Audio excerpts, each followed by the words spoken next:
Hello friends, स्वागत है आप सभी का आज की क्लास में। और आज के क्रैश कोर्स में हम स्टार्ट करने जा रहे हैं जंतु जगत जिसमें हम बात करेंगे जंतुओं के वर्गीकरण के बारे में, जंतुओं के कैरेक्टर के बारे में, जंतुओं की जो लक्षण होते हैं उनका स्वभाव होता है, उनका जो कुछ उनकी विशेषताएं होती हैं उसके बारे में हम बात करेंगे। तो यहाँ पे हम एनिमल किंगडम के बारे में आपको आज बताएंगे, ठीक है। तो साथियों, ये जो आपकी क्लास है यहाँ पे क्रैश कोर्स के लिए है जिसमें हम जंतु जगत के बारे में आपको आज बताएंगे, ठीक है। चलिए तो स्टार्ट करते हैं इसको हम लोग आज। देखिए, अगर बात की जाए जंतु जगत की, तो आप सभी जानते हैं कि आर एच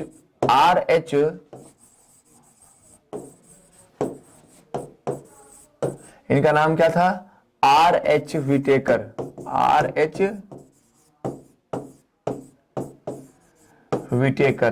ने क्या किया था? तो आर एच विटेकर ने सभी जीवों को, यहां पे देखिए पहले शुरुआत कैसे होती है हम बताते हैं आपको, तो इसके बाद आप फिर हम लोग अलग अलग चलेंगे, ठीक है। अभी हम लोग देखेंगे अरस्तु ने कैसे जीवों को बांटा था, फिर स्टोरर और यूसिंजर ने कैसे बांटा था, तो हम एक एक पार्ट करके देख जाएंगे, ठीक है। तो देखिए, आर एच विटेकर ने क्या किया था? सबसे पहले जीवों को 5 जगत में बांटा था, ठीक है। 5 जगत में बांटा था, ठीक है। 5 जगत में बांट दिया था, ओके। तो देखो जो 5 जगत थे वो कौन कौन से थे? तो 5 जगत जो था वो था, पहला मोनेरा, ठीक है। क्या था? पहला मोनेरा था। दूसरा था आपका प्रोटिस्टा। दूसरा क्या था? प्रोटिस्टा था। तीसरा क्या था? तो तीसरा था फंजाई या फंगी, ठीक है। तीसरा क्या था? फंजाई या फंगी।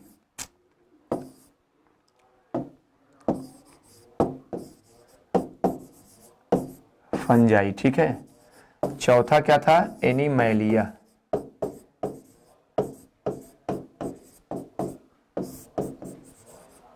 ठीक है। और पांचवा क्या था आपका?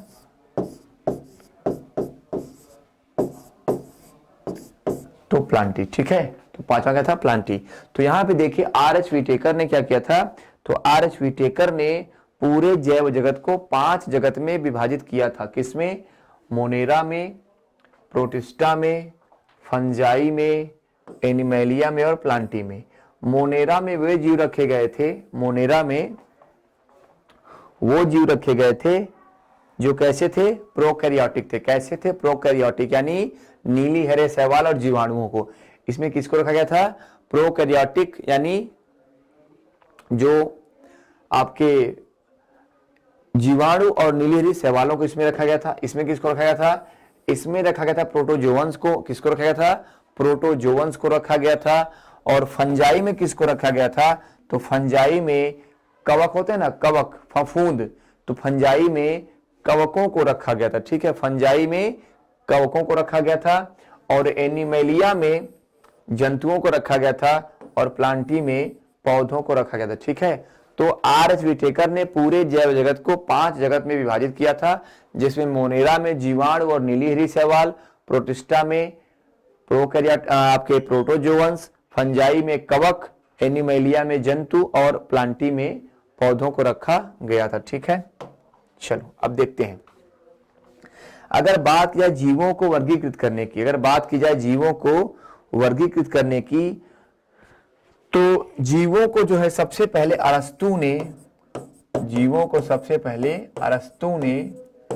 384 से 322, ठीक है। 384 से 322 बीसी में, ठीक है। अरस्तु ने क्या किया था? ये तो अरस्तु का वो हो गया आपका, इनके इसको नहीं लिखते हैं। क्या किया अरस्तु ने?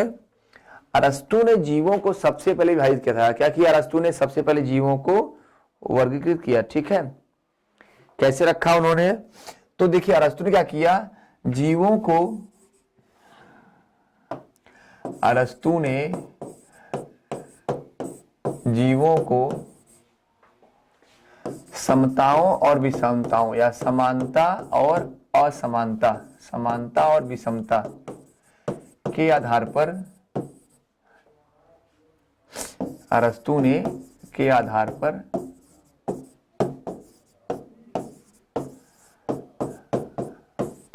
दो भागों में विभाजित किया। ठीक है, दो भागों में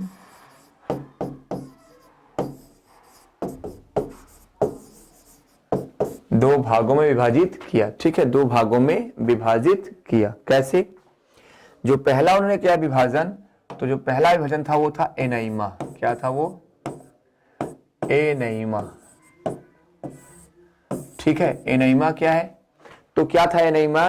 तो एनाइमा वे जंतु होते थे, एनाइमा वे जंतु थे जिनमें क्या है, जिनमें लाल रुधिराणु नहीं होते थे। क्या था? जिनमें लाल रुधिराणु नहीं होते। ठीक है, एनाइमा उन्होंने ऐसे जंतुओं को कहा जिनमें लाल रुधिराणु नहीं थे। ओके, अब इसमें कौन आएगा? जैसे स्पंज आएंगे, निडेरिया आएगा। क्या आएगा? स्पंज, निडेरिया आदि। ठीक है, कौन आएगा इसमें? स्पंज, निडेरिया आदि। ठीक है, स्पंज, निडेरिया आदि। आर्थ्रोपोडा भी होते हैं। आर्थ्रोपोडा वे जंतु हैं जिनमें रुधिर तो होता है लेकिन लाल नहीं होता। आर्थ्रोपोडा, मोलस्का आदि। ठीक है, ये सब क्या थे?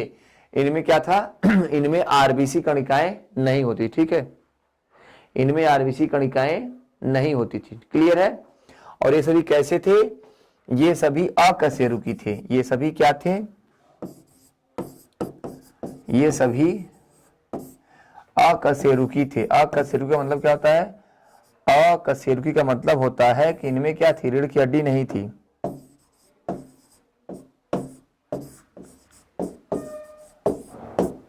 ये सभी अकशेरुकी प्राणी थे। ठीक है, ये सभी क्या है? तो ये सभी अकशेरुकी प्राणी हैं। ठीक है, ये सभी अकशेरुकी प्राणी हैं। ओके, अब देखो जो दूसरे जीवों को उन्होंने बांटा अरस्तु ने, आपको याद है तो मैं बता रहा हूं कि दूसरे जंतु हैं वो क्या थे? एनाइमा थे। ऐसे जंतु जिनमें आरबीसी क्या है? आरबीसी यानी लाल रुधिर कणिकाएं। ठीक है, आरबीसी उपस्थित होती है। ठीक है, आरबीसी क्या थी? आरबीसी उपस्थित थी। ठीक है, आरबीसी उपस्थित थी। ठीक है, और इनमें कौन आया था? इनमें केवल कशेरुकी प्राणी, केवल कशेरुकी प्राणी यानी ऐसे प्राणी जिनमें क्या थी? जिनमें नोटोकार्ड यानी मेरुदंड थी। इनमें केवल कशेरुकी प्राणियों को रखा गया। कशेरुकी प्राणियों को रखा। ठीक है, क्या उन्होंने रखा? केवल कशेरुकी प्राणियों को रखा। क्लियर है? अब देखो, इन्हें उन्होंने दो भागों में बांटा। इन्हें उन्होंने दो भागों में बांटा। अब आप कौन कौन से को देख लिए? एक तो थे जरायुज। एक कौन से थे? एक थे जरायुज। जरायुज, इन्हें क्या बोलेंगे? जरायुज को, तो जरायुज को बोलेंगे हम लोग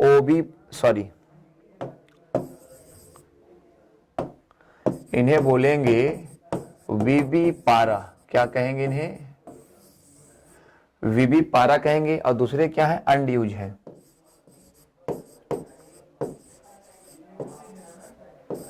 क्या कहेंगे इन्हें? अंडयूज कहेंगे। इन्हें क्या कहेंगे? ओविपारा। ठीक है, ध्यान दीजिएगा, यहां पे आप देख लीजिए। ठीक है, इन्होंने क्या किया? जो एनाइमा वाले जंतु थे जिनमें लाल रुधिर होता था, अगर आप स्क्रीनशॉट ले सकते हैं स्क्रीनशॉट भी ले सकते हैं आप लोग। ठीक है, मैं हट जाता हूं बार बार इसीलिए। ठीक, तो यहां पे आप देख लीजिए कि उन्होंने क्या किया कि एनाइमा ऐसे जंतुओं को कहा गया जिनमें लाल रुधिर होता है। इसमें उन्होंने क्या किया? उन्होंने केवल इसमें कशेरुकी प्राणियों को शामिल किया और इन्हें दो भागों में बांटा। कौन कौन से? जरायुज और अंडयुज। ठीक है, जरायुज और अंडयुज। क्लियर है? चलो अब देखते हैं जरायुज। जरायुज कौन थे? जरायुज ऐसे थे जो शिशुओं को जन्म देते थे। जो शिशु को जन्म देते थे।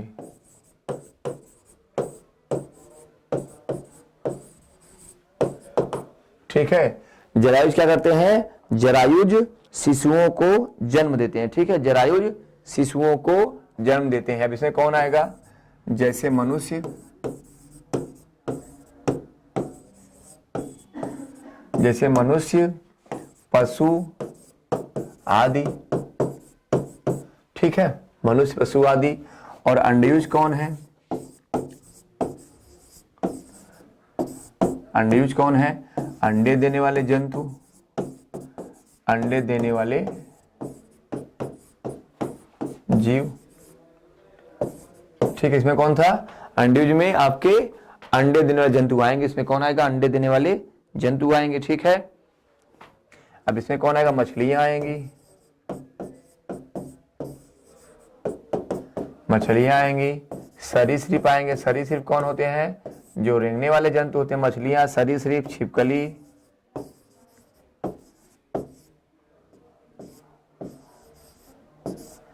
पक्षी आदि, ठीक है। तो यहां पे ध्यान दो आप लोग कि अरस्तु ने सबसे क्या किया? एनाइमा, इनेमा में किया। और जो इनेमा वाले थे, यानी जो लाल रुधिर वाले जंतु थे, उन्हें क्या किया? उन्होंने उनको दो भागों में बांटा। जरायुज में, जरायुज कौन है? जो शिशुओं को जन्म देते हैं, जैसे मनुष्य हुआ, पशु हुआ, अन्य स्तनी। और अंडयुज कौन है? जो अंडे देते हैं, छिपकली, मच्छी, सरीसृप, पक्षी आदि, ठीक है। ओके ओके, चलो स्क्रीनशॉट ले लो।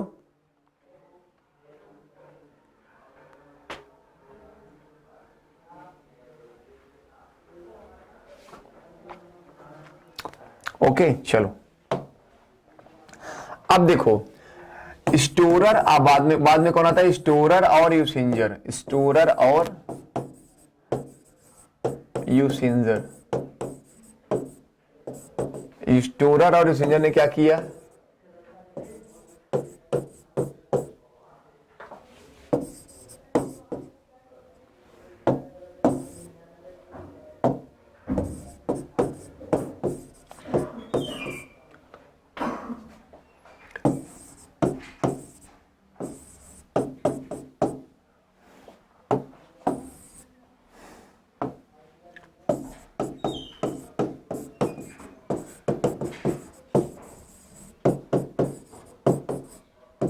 ठीक है, स्टोरर और यूसेंजर ने जंतु जगत को दो भागों में विभाजित किया। दो भागों में विभाजित किया, ठीक है। नंबर 1 प्रोटोजोआ, ठीक, और नंबर 2 मेटाजोआ। ध्यान दीजिएगा, ठीक है, इंपॉर्टेंट है ये, ठीक। तो स्टोरर और यूसेंजर ने क्या किया? जंतु जगत को दो समूहों में बांटा, ठीक है, दो समूहों में बांटा। क्लियर है? क्या है बांटा भैया? आपका प्रोटोजोआ और मेटाजोआ, ठीक है, प्रोटोजोआ और मेटाजोआ, ठीक है, प्रोटोजोआ और मेटाजोआ। अब देखो ये इन्होंने कब किया था? तो ये इन्होंने किया था 1975 में। कब किया था? 1975 में, ठीक है। कब किया इन्होंने? 1975 में। 1975 में स्टोरर और यूसेंजर ने जंतु जगत को दो भागों में विभाजित कर दिया। कौन कौन से? प्रोटोजोआ में और मेटाजोआ में। क्लियर है? प्रोटोजोआ और मेटाजोआ, ठीक है, प्रोटोजोआ और मेटाजोआ। अब देखो, अब जो प्रोटोजोआ है कौन है? उसमें जो प्रोटोजोआ था,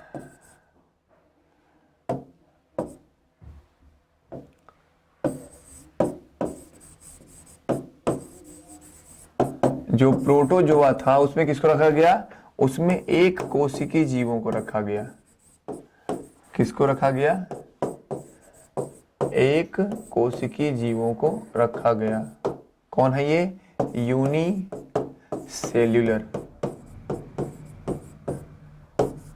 ठीक है। किसको रखा गया?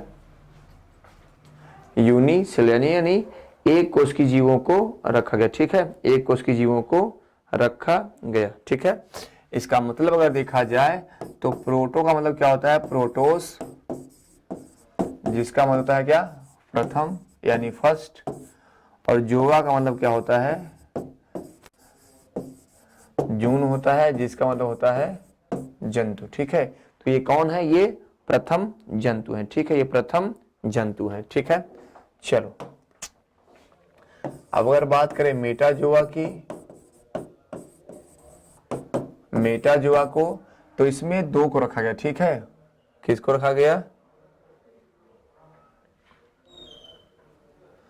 इसमें जो मेटाजोआ है इसमें रखा गया, इसमें कशेरुकी,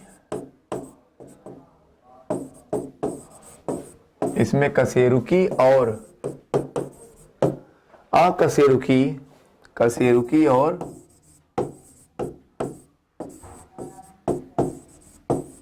कशेरुकी और अकशेरुकी दोनों को रखा गया।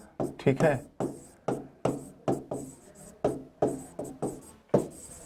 दोनों को रखा गया। ठीक है, कशेरुकी कौन है? कशेरुकी को बोलते हैं क्या? कशेरुकी को बोलेंगे वर्टिब्रेट्स और अकशेरुकी को नॉन वर्टिब्रेट। क्लियर है?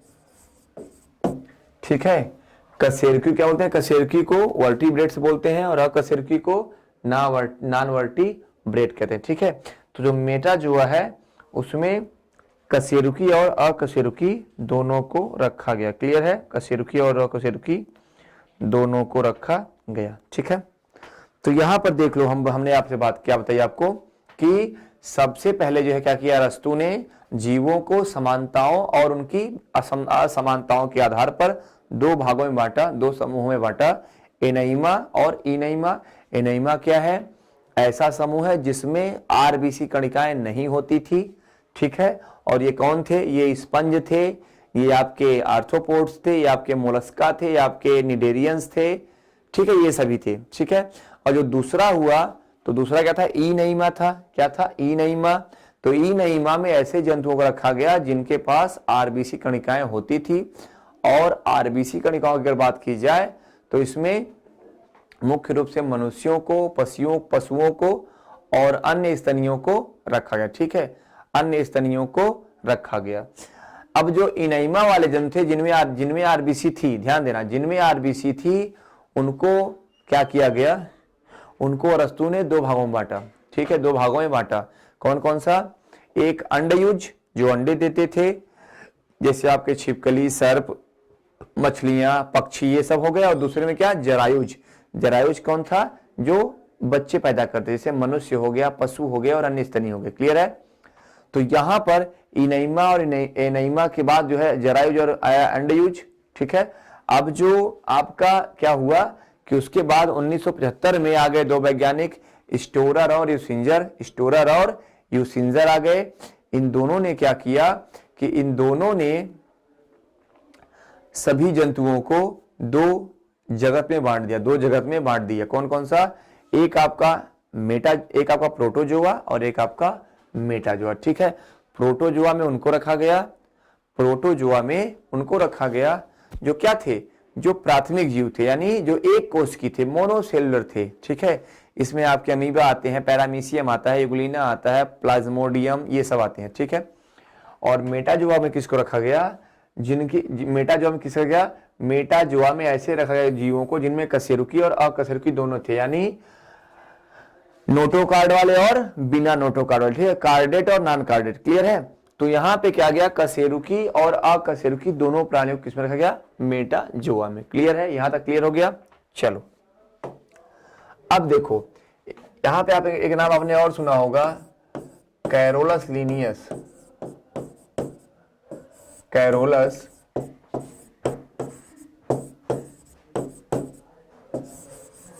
Carolus Linnaeus. अब ये क्या है कैरोलस लीनियस? जो कैरोलस लीनियस साहब हैं, ये क्या करते हैं? इन्होंने क्या किया था? इन्होंने जीवों के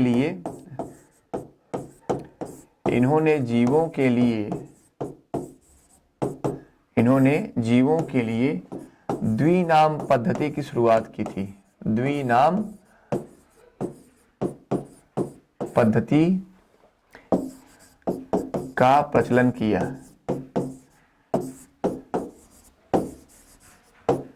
ये द्विनाम पद्धति क्या थी? इसमें द्विनाम पद्धति में ये था कि जो जीवों के दो नाम होंगे, पहला नाम क्या होगा? पहला नाम होगा वंश से, प्रथम नाम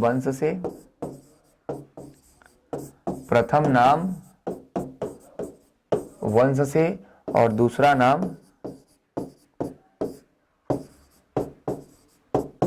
उनकी जाति से, ठीक है। प्रथम नाम वंश से और दूसरी नाम उनकी जाति से रखा गया, ठीक है। और इन्हें हम क्या बोलते हैं, तो इन्हें हम वर्गीकरण का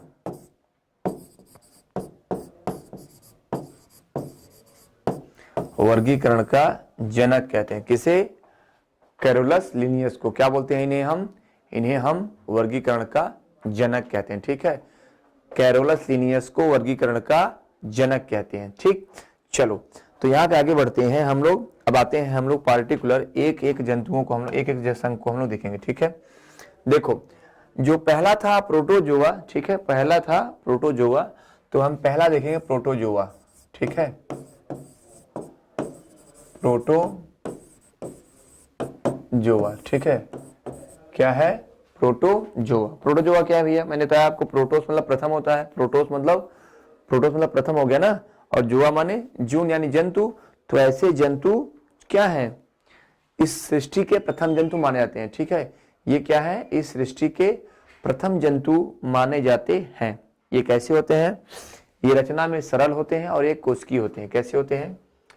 रचना में सरल,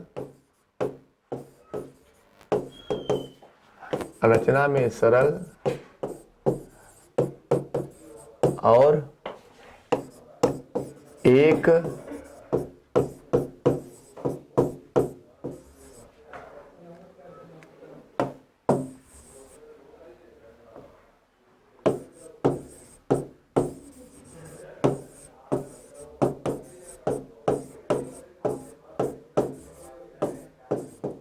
ठीक है, रचना में सरल होते हैं और क्या होते हैं? एक कोशिकीय होते हैं, ठीक है।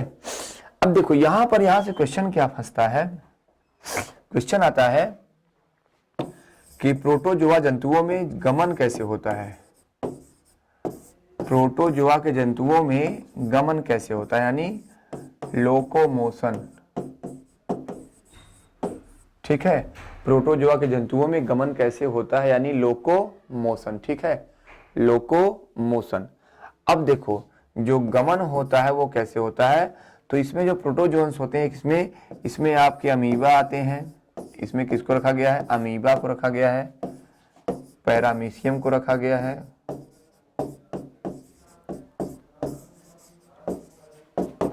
और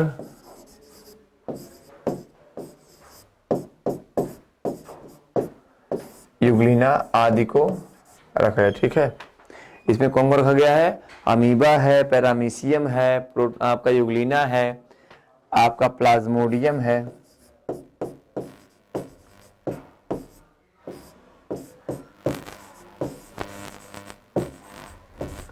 ठीक है। इसमें कौन कौन है? अमीबा है, पैरामीशियम है, यूग्लिना है और आपका प्लाज्मोडियम है, ठीक है। तो यहाँ पे ध्यान दो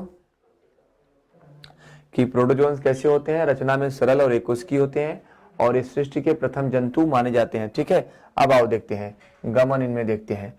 तो जो अमीबा में गमन होता है, अमीबा में जो गमन होता है वो किसके द्वारा होता है? तो ये होता है कूटपादों के द्वारा। बहुत इंपॉर्टेंट है, ठीक है। कूटपादों को हम क्या बोलते हैं? कूटपादों को हम बोलते हैं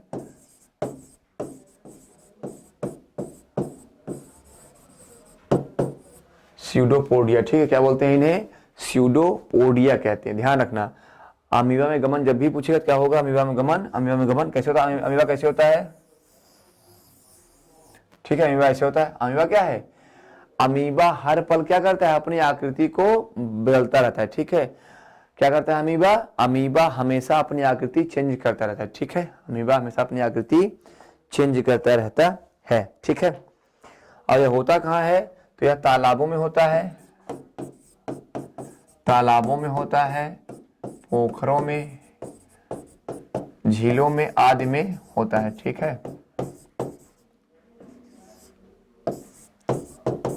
ठीक है, यह तालाबों, पोखरों, झीलों आदि में कहाँ होता है? पाया जाता है, ठीक है। इसका आकार कैसा है? मैंने क्या बताया आपसे? या इसका आकार क्या होगा? इसका आकार अनिश्चित होगा। इसका आकार क्या होगा? इसका आकार अनिश्चित होता है, ठीक है। अब इसके चारों ओर जो ये आपका आकार है ना, इसके चारों ओर क्या होती है? इसके चारों ओर प्लाज्मा लेमा की झिल्ली होती है। चारों ओर चारों ओर प्लाज्मा लेमा की झिल्ली होती है।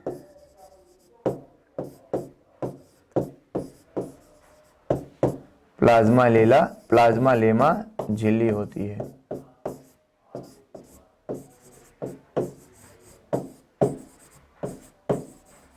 ठीक है, क्या होती है अमीबा में? अमीबा के चारों ओर क्या होती है? प्लाज्मा लेमा नामक झिल्ली होती है। ठीक है, अब जो प्लाज्मा लेमा होती है ना, इसके चारों ओर क्या होती है? छोटी छोटी रचनाएं होती हैं। क्या होती हैं? छोटी छोटी रचनाएं होती हैं जो बनती और बिगड़ती होती हैं। जो बनती और बिगड़ती रहती है, इन्हें क्या बोलते हैं?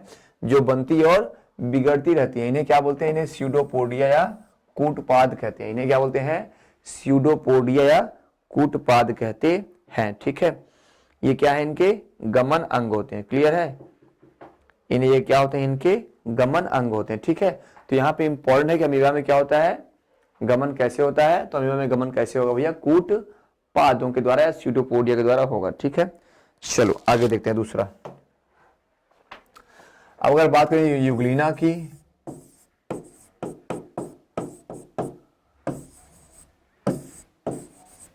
अगर बात करेंगे यूग्लिना की, तो यूग्लिना क्या है? यूग्लिना जो होता है ये क्या है?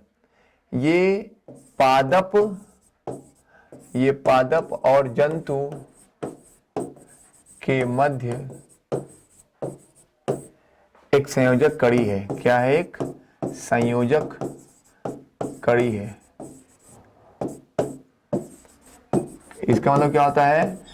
यह पादप के भी लक्षण रखता है और जंतु के भी लक्षण रखता है। ठीक है, यह पादप के भी लक्षण रखता है और जंतु के भी लक्षण यह रखता है। ठीक है, कैसे रखता है? यह होता कहाँ है भैया? तो यह आपका जो है तालाब के स्वच्छ जल में होता है। कहाँ पे? तालाब के स्वच्छ जल में। तालाब के स्वच्छ जल में होता है। ठीक है, कहाँ होता है यह? तालाब के स्वच्छ जल में होता है। ओके,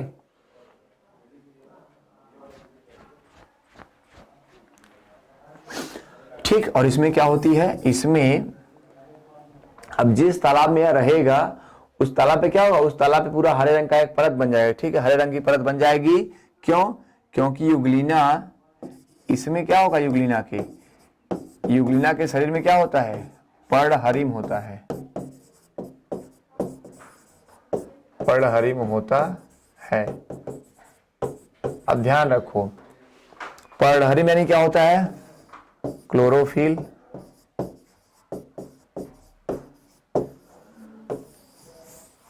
क्या होता है ये? क्लोरोफिल होता है। अब अगर पर्णहरिम है, क्लोरोफिल है, तो क्या होगा भैया? पौधा माना जाएगा ना, तो ये पौधा हो गया। लेकिन चूंकि ये जीव जंतु है, तो ये क्या है? पर्णहरिम होता है, इसलिए इसे पादप मानते हैं। और ये क्या है आपका? पादप और जंतु के बीच ही क्या है?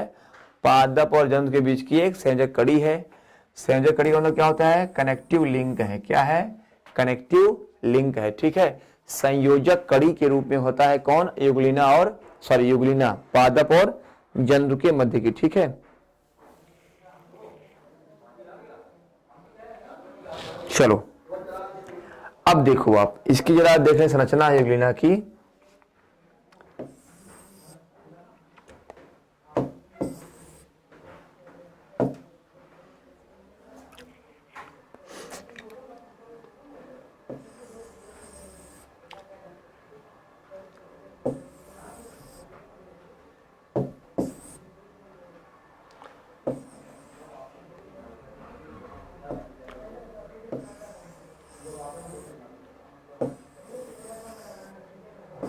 ठीक है, अब देखो ये यूग्लिना है आपका। अब ये क्या है? यहाँ पे यहां से किसकी क्या निकली होती है? यहां से एक निकली होती है, एक यहां से धागेनुमा संरचना निकली होती है। क्या होती है? एक धागेनुमा संरचना निकली होती है। ठीक है, एक धागेनुमा संरचना निकली होती है। ठीक है, इसे क्या बोलेंगे? इसे बोलेंगे कशाभिका बोलेंगे। इसे क्या कहेंगे? कशाभिका। क्या कहेंगे इसे? कशाभिका। यानी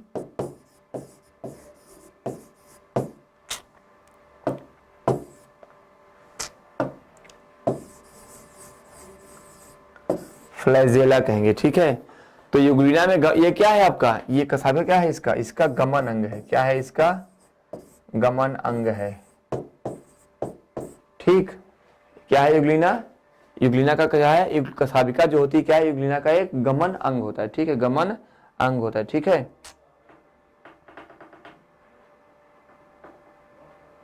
ओके। तो यह क्या है, यह यूग्लिना क्या है, यह तालाबों के स्वच्छ जल में होता है। इसमें पर्णहरिम होता है। ठीक है, यानी क्लोरोफिल होता है।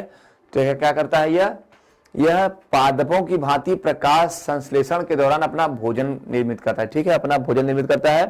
ठीक है, तो इसलिए इसे क्या बोलते हैं, इसलिए इसे जंतु और पादप दोनों के मध्य क्या बोलते हैं, एक संयोजक कड़ी बोलते हैं। ठीक है, क्या बोलते हैं, एक कनेक्टिव लिंक बोलते हैं इसे। अब अगर बात करें आपके पैरामीशियम की,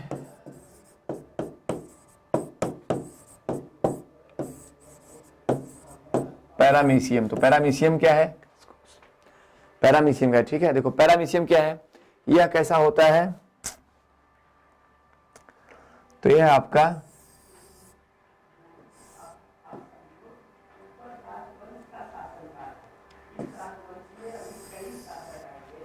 ठीक है, सॉरी,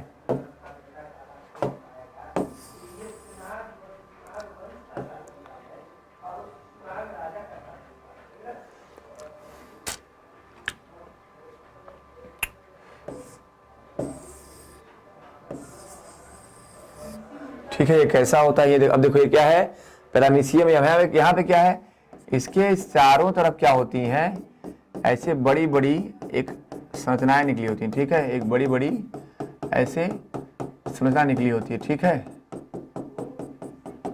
ठीक है, इन्हें क्या बोलते हैं, इन्हें रोमाभ कहते हैं। इन्हें क्या कहते हैं, इन्हें रोमाभ कहते हैं।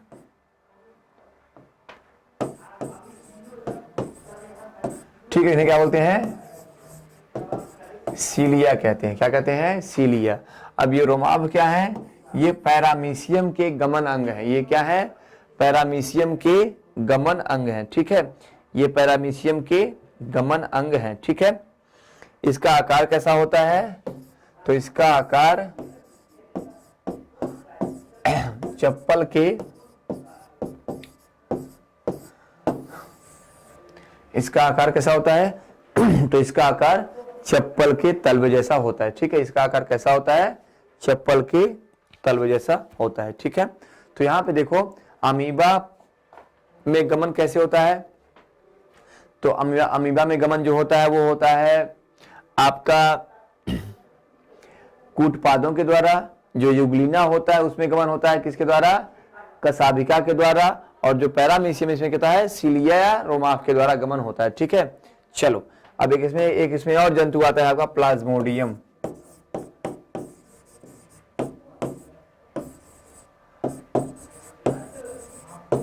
प्लाज्मोडियम, ठीक है, ये क्या है, ये मनुष्य की बड़ी आंत का परजीवी होता है।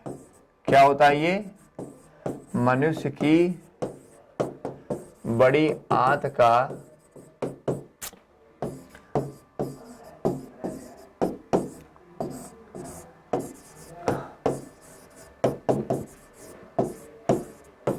ये क्या है आपका मनुष्य की बड़ी आंत का परजीवी होता है। ठीक है, मनुष्य की बड़ी आंत का परजीवी होता है। क्लियर है,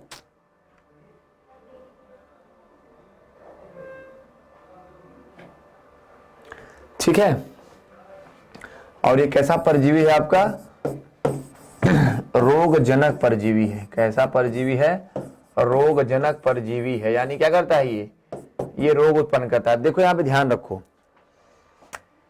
यहां पे एक बात आप नोट करिए, देखिए जो प्लाज्मोडियम होता है, जो प्लाज्मोडियम वो क्या होता है,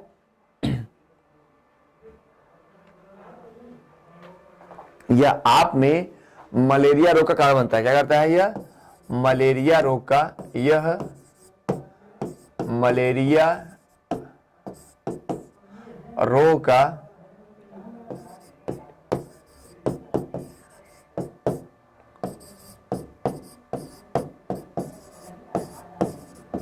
ठीक है, यह क्या है आपका, यह मलेरिया रोग का कारण बनता है। ठीक है, अब देखो यहां पर देखा जाए तो जो इसका जीवन चक्र है, जीवन चक्र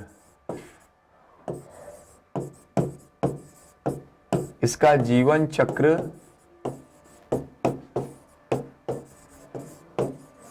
बहुत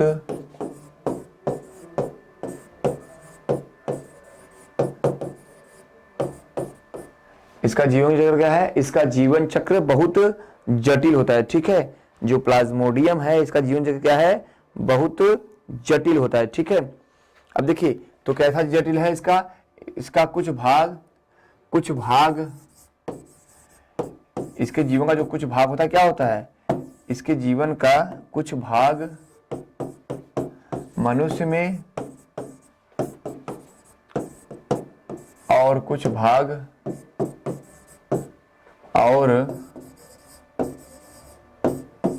और कुछ भाग मच्छर यानी मलेरिया के जो मच्छर था, कौन सा?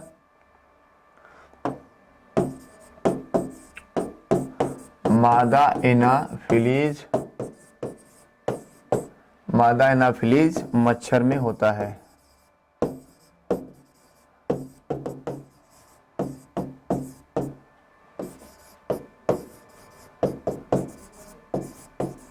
ठीक है, इसका कुछ भाग क्या होता है? इसका कुछ भाग मनुष्य में होता है। ठीक है, और कुछ भाग मादा एनाफिलीज के शरीर में पूरा होता है। ठीक है, अब चूंकि देखो इसका जो जीवन चक्र है बहुत क्या है? कुछ मनुष्य में, कुछ मच्छर में हो रहा है, तो दो जीवों में इसका जीवन चक्र संपन्न हो रहा है ना, तो इसे क्या बोलते हैं?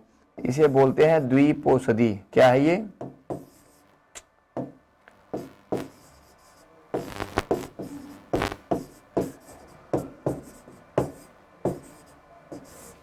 द्विपोषदीय जीवन चक्र। क्या होता है इसका जीवन चक्र? द्विपोषदी। ठीक है, डाइजेनेटिक। क्या है ये आपका? इसका जीवन चक्र कैसा होता है? डाइजेनेटिक यानी द्विपोषदी होता है। ठीक है, क्लियर है? अब देखो इसमें जो जनन होता है, जनन, तो इसका जो जीवन चक्र है मनुष्य में क्या करता है? मनुष्य में यह अलैंगिक जनन करता है। मनुष्य में अलैंगिक जनन,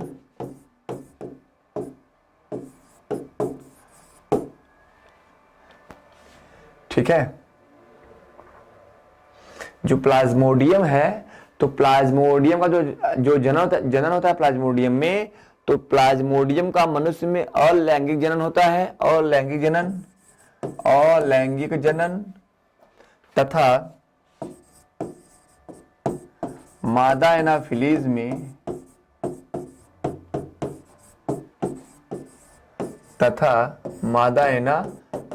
में लैंगिक यानी सेक्सुअल लैंगिक जनन होता है। ठीक है, तो मनुष्य में अगर देखा जाए तो जो मादा आपका जो है ये प्लाज्मोडियम है, तो प्लाज्मोडियम का मनुष्य में क्या होता है? मनुष्य में अलैंगिक जनन होता है, और आपका मच्छर में क्या होता है? लैंगिक जनन होता है। ठीक है, अब चूंकि प्लाज्मोडियम क्या है? मलेरिया का है कारण है, लेकिन इसको कौन फैलाएगा? ध्यान दीजिएगा, जो आपका प्लाज्मोडियम है क्या है? प्लाज्मोडियम आपका मलेरिया रोग का जो है कारण बनता है, लेकिन इस रोग को आगे कौन ले जाएगा? तो मादा एनाफिलीज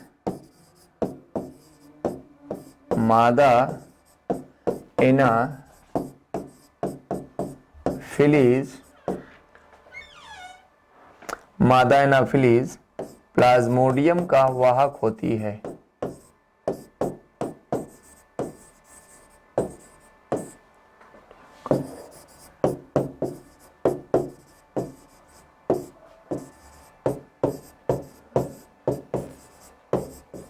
ठीक है, प्लाज्मोडियम का वाहक होती है।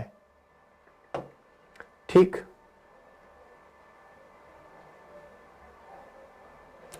यहां पे जो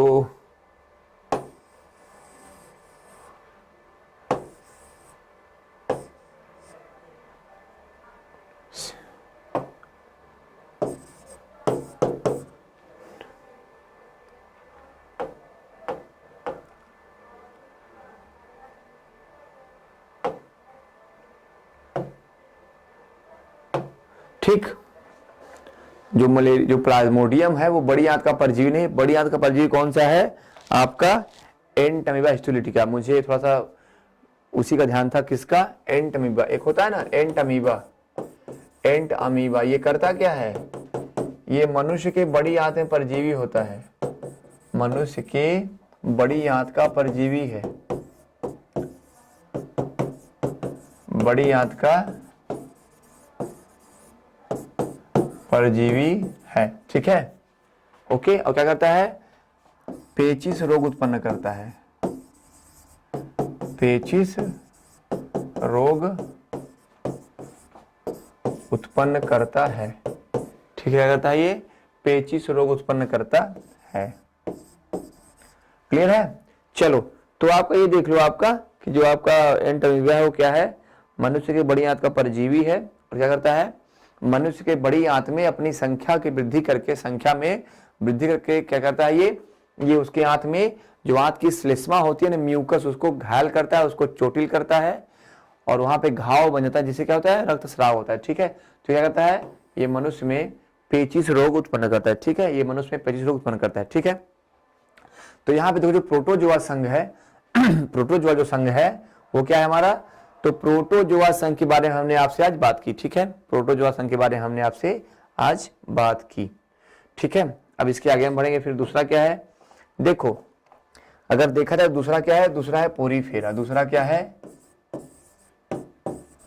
पोरीफेरा, ठीक है, दूसरा क्या है,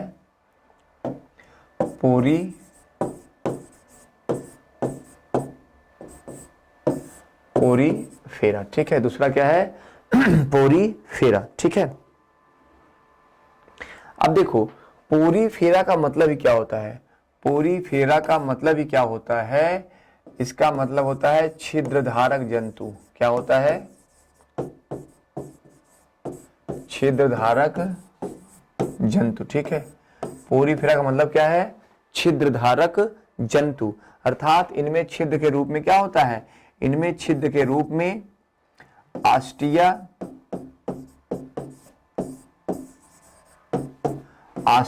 और आस्कुलम होते हैं। इनका जो शरीर कैसा होता है, छिद्र युक्त होता है, छिद्र क्या होता है, छिद्र युक्त होता है, जिससे क्या बोलते हैं, जिसे बोलते हैं आस्टिया और आस्कुलम, ध्यान दीजिएगा, क्या बोलते हैं इसे, आस्टिया और आस्कुलम, ठीक है। अब देखो ये प्रायः होते कहां पे हैं, तो ये प्रायः जो होते हैं, ये प्रायः चट्टानों से, ठीक है, चट्टानों से, झीलों आदि से क्या होते हैं, चट्टानों से, झीलों आदि में क्या होते हैं,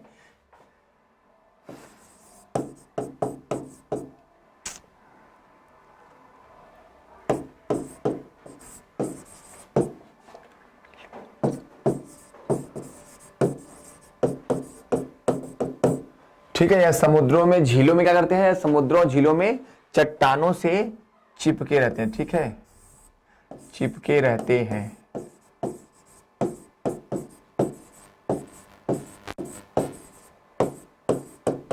ठीक है, चिपके रहते हैं, ठीक है। यह समुद्रों में, झीलों में, चट्टानों से क्या होते हैं, यह चिपके हुए मिलते हैं, ठीक है।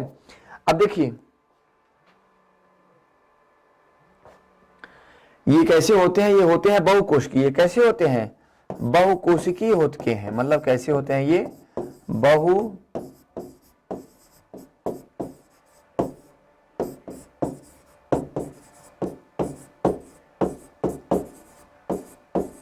ये कैसे होते हैं, ये बहुकोशिकीय होते हैं, ठीक है, बहुकोशिकीय होते हैं, लेकिन बहुकोशिकीय होते हैं, लेकिन क्या है, इनमें अंगों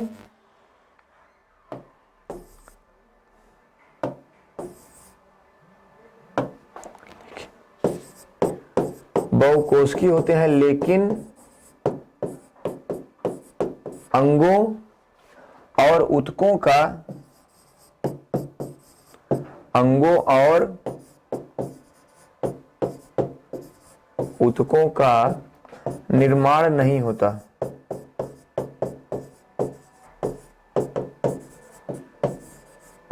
ठीक है। पोरीफेरा क्या कहते हैं हम लोग, पोरीफेरा को हम लोग स्पंज कहते हैं, क्या कहते हैं, स्पंज कहते हैं। ठीक है, आपने एक देखा होगा ना बाथ स्पंज आता है, ठीक है, तो क्या बोलते हैं पोरीफेरा को, तो पोरीफेरा को हम लोग स्पंज कहते हैं। ठीक है, अब देखो ये कहाँ होते हैं, तो समुद्रों में, झीलों में, चट्टानों से चिपके रहते हैं। इनके पूरे शरीर पर छिद्र होते हैं जिन्हें आस्टिया कहते हैं। ठीक है, और आस्कुलम, ये सब छिद्र होते हैं इनके शरीर में। यह बहुकोशिकीय होते हैं, लेकिन क्या होता है इनमें ऊतकों और अंगों का जो है स्तर यानी लेयर नहीं होता। ठीक है, इनके पूरे शरीर पर एक गुहा होती है। ठीक है, शरीर पर एक गुहा होती है, शरीर पर गुहा होती है जिसे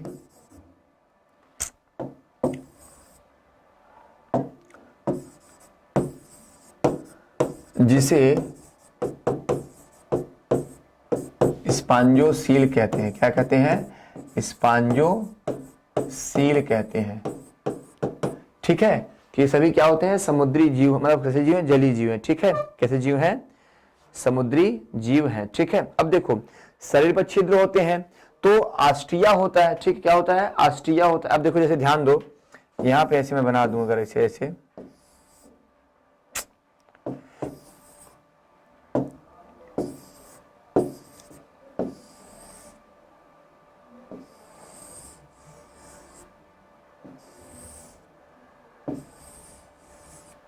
ये देख रहे हो ना, ये देख रहे हो, तो ये सभी क्या है, ये जो छिद्र है क्या है आपका, ये आस्कुलम है। ठीक है, क्या है ये, आस्कुलम। अब आस्कुलम से होता क्या है, आस्कुलम से ये होता है कि जो पानी में घुली हुई ऑक्सीजन है वो इनके शरीर में आती रहती है, और जो CO2 है, पानी में घुली ऑक्सीजन क्या है, आती रहती है। ठीक है, और जो यहां से CO2 और जो इनके शरीर के अन्य शरीर पदार्थ है वो क्या होते हैं, इसी से बाहर निकलते रहते हैं। ठीक है, तो क्या होते हैं, इनके शरीर पर जो छिद्र होते हैं, क्या करते हैं, इनके शरीर पर जो छिद्र होते हैं वो जो जल में घुली ऑक्सीजन है उसको अंदर लेते हैं, और जो शरीर में CO2 का वो है वो बाहर निकलता रहता है। ठीक है, तो ये जो जाल का जो तंत्र है, इनमें कैनल सिस्टम, ठीक है, इनमें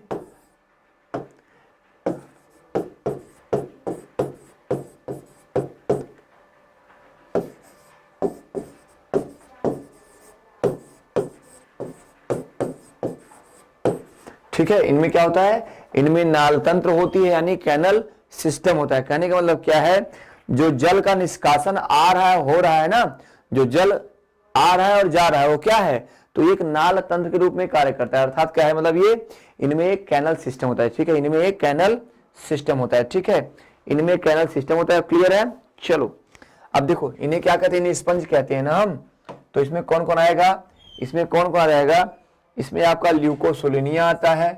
ये क्वेश्चन पूछता है कि ल्यूकोसोलेनिया किस संघ का प्राणी है, ल्यूकोसोलेनिया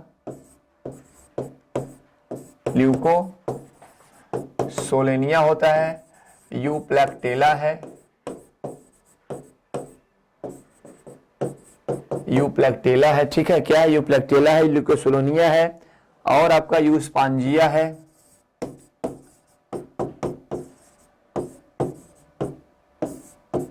ठीक है, ठीक, तो ये सब क्या है, सभी ये सब स्पंज होते हैं। क्या होते हैं, ये स्पंज होते हैं। ठीक है, अब देखो, अब जो यूस्पांजिया है, यूस्पांजिया को हम लोग क्या बोलते हैं, बाथ स्पंज बोलते हैं। क्या बोलते हैं इसे,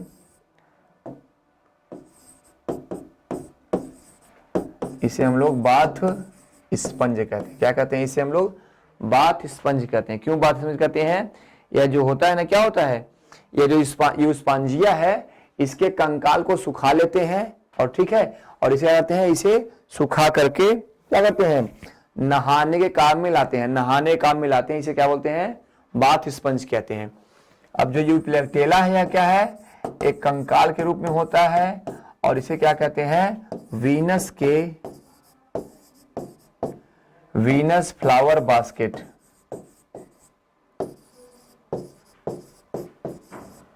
वीनस के फूलों की डलिया कहते हैं। और इसे स्विट्जरलैंड आदि देशों में क्या करते हैं, इसे स्विट्जरलैंड आदि देशों में करते हैं, इसे स्विट्जरलैंड आदि देशों में उपहारों के रूप में यानी गिफ्ट के रूप में दिया जाता है। ठीक है, दिया जाता है। ठीक है, चलो ओके, तो हमने यहाँ पे प्रोटोजोआ पोरिफेरा देखा, ठीक है। अब नेक्स्ट क्लास में हम लोग जो है इसके आगे संघ को पढ़ेंगे, ठीक है। इसके आगे जो संघ है उसको पढ़ेंगे। तो आज का सेशन यहीं पे रोक देंगे, ठीक है। मिलते हैं नेक्स्ट सेशन में जंतु जगत के दूसरे पार्ट के साथ। तब तक के लिए आप सभी को बहुत बहुत धन्यवाद। जय हिंद।